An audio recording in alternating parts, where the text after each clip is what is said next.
దేవుని మందిరానికి వచ్చిన మనము ఏదో ఆటోమేటిక్గా ఎప్పుడులా రాకూడదు. ఎప్పుడు వెళ్తున్నాం కదా ప్రతి ఆదివారం అలా రాకూడదు. ఒక ఆశతో ఆసక్తితో మన మందిరానికి వచ్చినప్పుడే దేవుడు మనతో మాట్లాడతాడు, మనల్ని దర్శిస్తాడు. ఆయనతో మనకి ఒక సంబంధము ఏర్పడుతుంది అన్నమాట అండి. ఒక సన్నిహిత సంబంధం ఏర్పడుతుంది ఆయనకి మనకిని. ఆయన ఏ రీతిగా వచ్చాడో అక్కడున్న మనుషులకి తెలియదు, కానీ ఎవరికి తెలుసు? దేవుడికి తెలుసు. మీ ఒక్కొక్కరిని నేను అడిగితే మీరు చెప్తారు.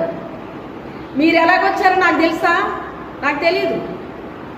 మిమ్మల్ని అడిగితే మీరు చెప్తారు ఎలా వచ్చారు ఈరోజు అనేటువంటిది. కొంతమంది కాలక్షేపానికి వెళ్ళేవాళ్ళు కూడా ఉంటారటండి. టైం గడవక ఏం చేస్తారట? వెళ్ళేవాళ్ళు ఉంటారంట. అందుకే వాళ్ళు ఎన్నటికీ ప్రభు ఏది దొరకదు వాళ్ళకి. ఏదో వెళ్ళామా వచ్చామా అన్నట్టుగా వచ్చే వాళ్ళకి